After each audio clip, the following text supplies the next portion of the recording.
Well, first of all, you guys are my heroes, all of you, because you're doing it. And this is, I can't tell you how satisfying it is that you are out there.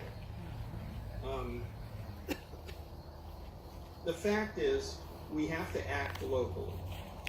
That's true for everyone. But we have to also understand that the systems that we're really talking about are interconnected and global. So we won't be able to solve the problems by only working locally. We need to have humanity take this on a planetary scale. But you're showing the way for everyone to do that. So everyone has to work locally. They have to self-organize. They have to self-govern. They have to decide and create a collective intelligence that understands how these systems work and that these systems are the basis of life. That this is beyond the type of thing that the governing people who are looking for power or the financial and economic people are talking about money. Those are secondary systems.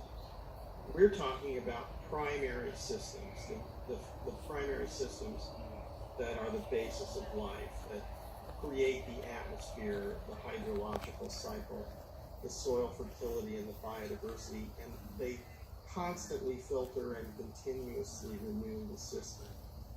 So this is you're touching primary systems, and you're working with primary systems, and you're showing the rest of the world how to do it now. And this is a leadership role that you're taking.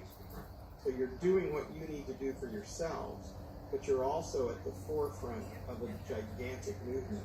That if this movement is successful, then future generations will survive and have a wonderful time in a evolutionary succession, as the Earth wants. If we don't get going really fast with this, then we're going to be reacting to increasing situations like you have found in California. But you also need to look at this and understand where you are on that timeline.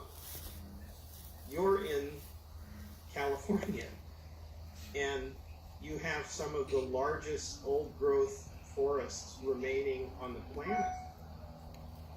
You have sufficient water if you protect it and to carry on. When you look at the Middle East or Central Asia or some of these places, they were like California before. They had huge forests and they had rushing rivers, and now it's some time since they have known that reality. Now, it doesn't mean that can't come back. We're finding some really strong indications that there are acupuncture points on the earth where, if we work, we will have larger than localized impact. So identifying those places and figuring out the strategies for that are very critical. But, what I would say for you locally, because I get very philosophical, so that's why I have this bad reputation of talking too much. If you get me started, then I'll tell you all about geologic time and evolutionary time and human history, and we'll be here forever, which is good. Let's be here forever. That's what we want to do. We want to be part of an eternal system. but not an eternal talking John. Don, thank you. That's great. And so I guess I'm sure folks would maybe like to ask a few questions, and then we'd like to get back to some fire time as well. We're wishing you here, and I know you're here in spirit, and we're just fired up. Tomorrow we go to Pine Ridge Elementary School up in Magalia, one of the last 2 schools in session up there, and we got a bunch of donations, and we've got a guy, Carlos, here. Is Carlos still here? Or, anyways, he's our local seed man, and he's been collecting native plants and native tree seeds for a long time. He donated a bunch of trees that we're going to plant up there. And we've got fruit trees, and we're putting in a garden, and we're going to be doing some earthworks up there to infiltrate water and prevent some erosion at the school. And we're going to be doing all the things. We're going to be propagating. We've actually got monkey puzzle trees, seeds that were given to us, that we're going to be planting in tubes as well tomorrow. And I'm excited about the oaks that we're going to plant, because it will mark this event in time and allow them to, these kids will be able to see that as they grow up at the school, and we can look back on that and see that tree was planted on this restoration day to mark that. So I'm really excited. Wonderful. Can I add a couple of things that came to mind while you were talking? I think that the camps movement is critically important, but I believe that there's a pathway which leads to camps.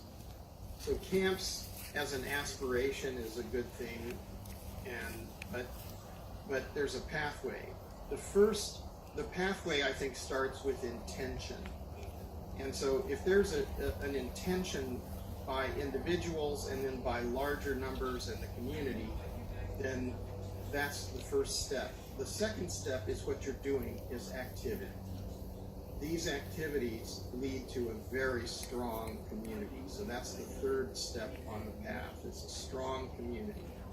And then from there, you get camps.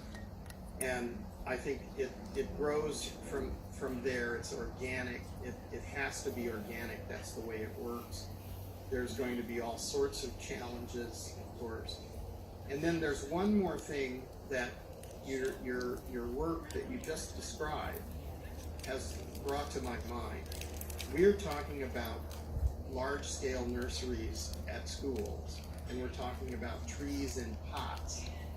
So if we learn how to do this very well, be very careful that the taproot is straight and all of that. But trees in pots grown for 3 to 4 years, while the community decides where it wants to reforest and how to do this and how to protect everything, is a very good way for many, many people to participate now and to do something real where the trees are then stronger and ready to go. Harden them off and then plant them out. And what's interesting too is you've been talking about QR codes that can be attached to the trees, which carry the whole story. And I think this is so wonderful. Not only is there a tree there, but you actually can imagine 800 years from now, somebody puts a device on the QR code and it tells them the whole story of how this took place. And that's how we can really transform human civilization and have that common story that we, and we get to write the story too. So that's a good thing, because history's been taught incorrectly. And history's been taught as if you abused and dominated and murdered and whatever, enslaved people, that somehow the cultures that did that were the winners. Well, there are no winners when that happens. Everybody loses. And if we rewrite history and say these barbaric things happened, but we've gone past that, and we're in a new age of enlightenment, and we're in a new age of ecological understanding, then we have evolved. I think that's a good one for a round of applause. Woo! Woo! So, wow, right on, John. Well, we're just happy that you were able to join us. Would anybody like to have any questions for John while he's on with us? And you're welcome to come up and ask any questions, and or we can just move right on. Oh well, you've explained everything perfectly, John. I think we're all getting. They're just afraid of a long lecture on philosophy. Yeah, I think maybe. Oh, Carlos has a question. Okay. Here he comes. How do you make sure to connect with the local communities when a camp or an instruction? Well, that's a good question. I think that as we move forward, you're teaching us how to do that. And the people in Spain are teaching us how to do that. The people in Mexico and the people in the Gambia, the people in Senegal are teaching us how to do that. And I think there is this method which we saw working in the council meeting that we had, which is called Theory U. Don't make it into a religion. Don't become sociocrats or something and make a dogma. Use it as a tool. So you want equality, you want sovereignty, you want fairness, you want honesty, you want transparency, you want a horizontal equality, this kind of thing. But you don't want to create like, I am the keeper of the knowledge, so you have to listen to me. Don't do that. Make sure that that you have time for silence.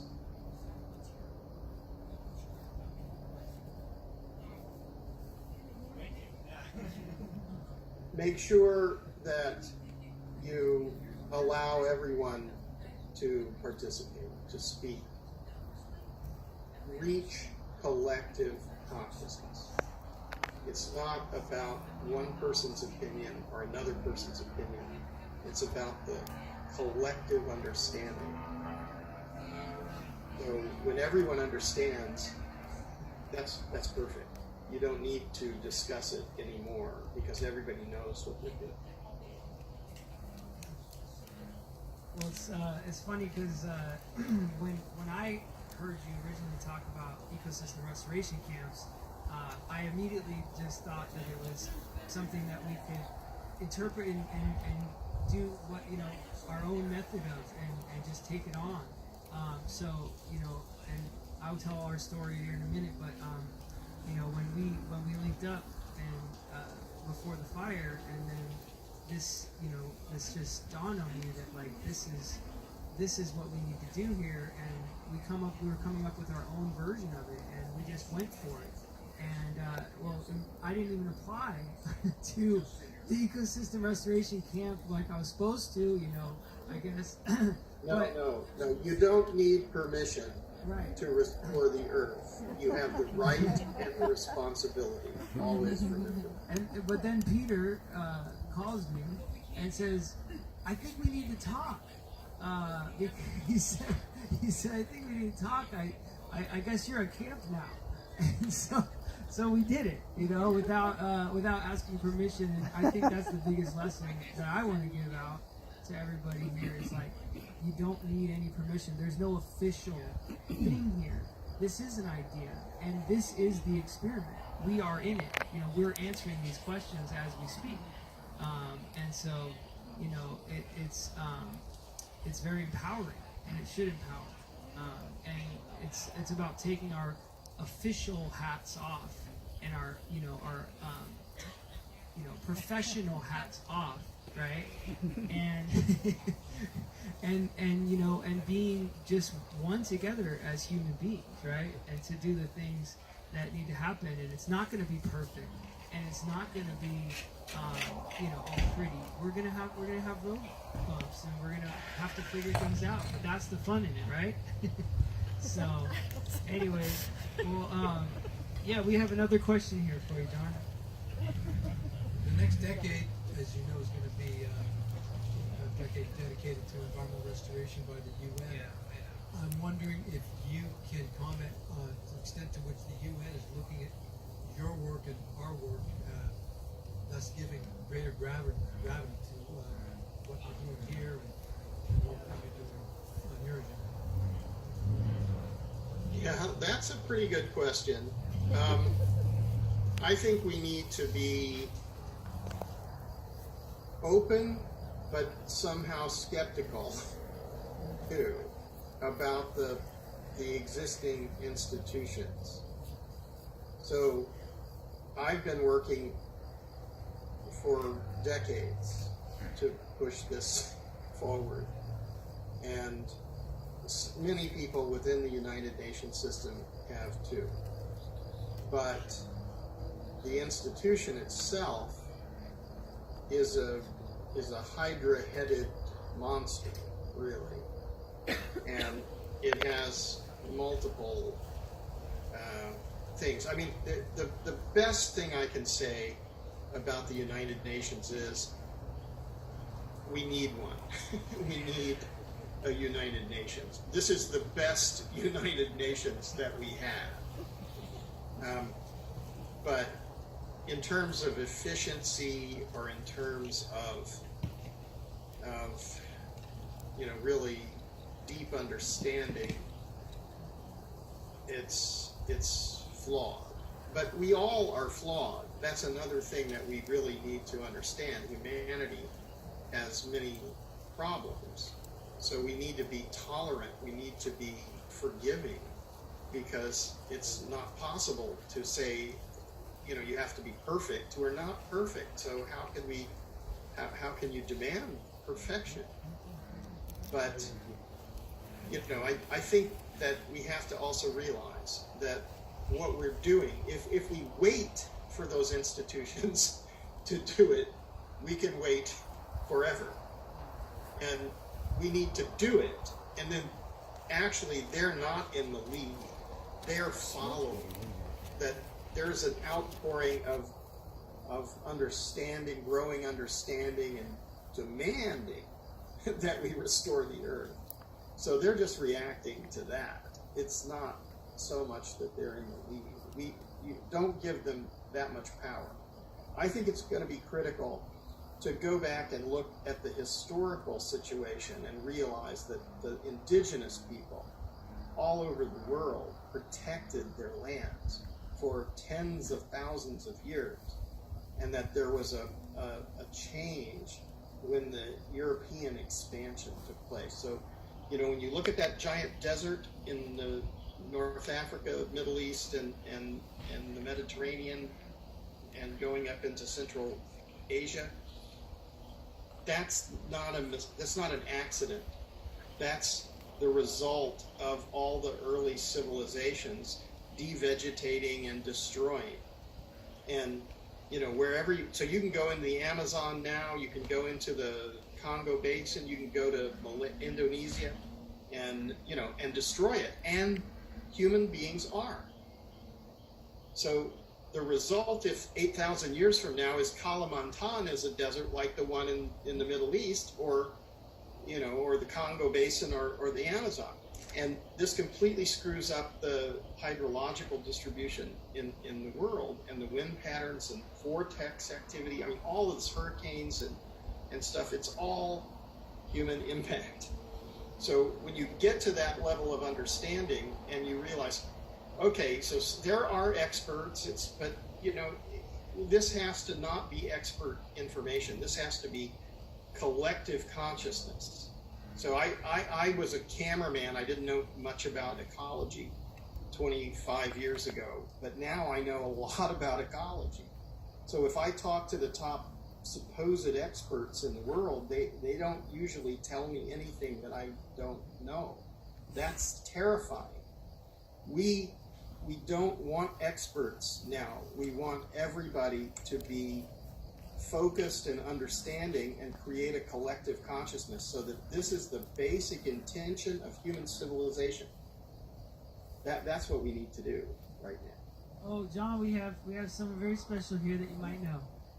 It's Ellen. Oh, Hi, John. you got my sock? No, I'm bringing it to Washington. Okay, that's good. Well, one thing I wanted to suggest that maybe you want to talk about a little bit is how the scientists and the experts can tell us what is, but they can't tell us how to organize ourselves and how to make community with each other. And that takes a different kind of person, which I think that person is sitting around this campfire right now. We all want to organize our communities and dig in the dirt together and enjoy our time together. So the scientists have spoken, and now it's time for the people, I think, and the organizers to. Can you talk about that? I think you just did. I think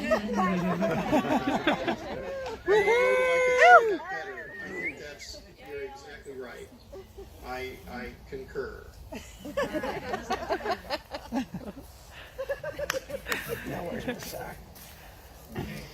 Well, I'm sure we have a lot of things to ask you, but I know you're reachable, John, and that's one of the great things about you. Is that you're. Okay, you want to join us? No. Go ahead. Should I just leave you on the screen and you can play along with us as we gather around the campfire and restore paradise? Well, I mean, it's so nice that you're there, and it's nice to sit around the campfire, even though I don't know how many tens of thousands of kilometers away. It must be a long way.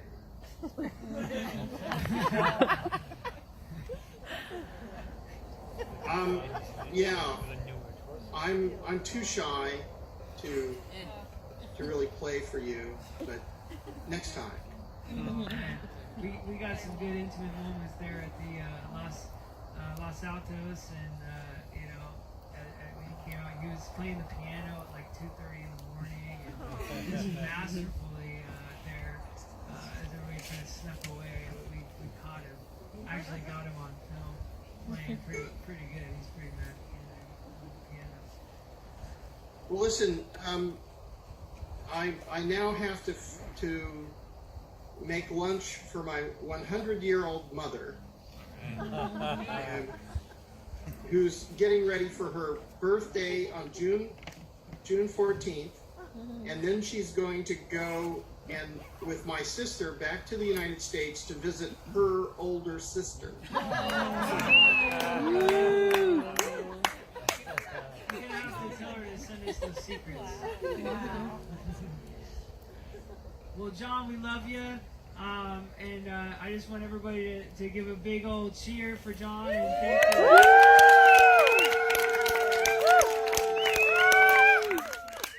Well, you've made my day. Well, we were just happy you were able to join us. Yeah, thanks so much. It's great what you're doing. Give everybody my contact information. I'm easy, so call me. I like to be noticed.